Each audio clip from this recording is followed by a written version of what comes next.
अमरपद मिळालं की गर्भवासाचं दुःख राहत नाही. मोठ्या फळात छोटं दुःख वजा होतं. चोरी झाली 20,000 रुपयाची, बायको म्हणते लवकर कंप्लेंट करून या पोलीस स्टेशनला, आपल्या घरात चोरी झाली 20,000 रुपयाची, जा जा जा जा पटकन. हा पोलीस स्टेशनला निघाला आणि 50 फुटून बायको आवाज देते, परत या परत या परत या परत या.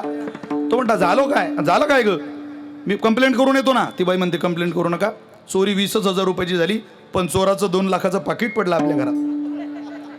20,000च्या चोरीला दुःखच आहे, पण 2 लाखाचं पाकिट पडलं, 20 वजा केली तरी 81 नफा आहे ना. गर्भवासाचं दुःख सहन करावं लागेल, पण गर्भवासाचं दुःख सहन करून घेईन मी जन्म याच्यासाठी देवा, हे सूत्र आहे ना. त्यामुळं गर्भवासाचं दुःख संतांना वाटत नाही. न देखती गर्भवास कधी दास विष्णूचे.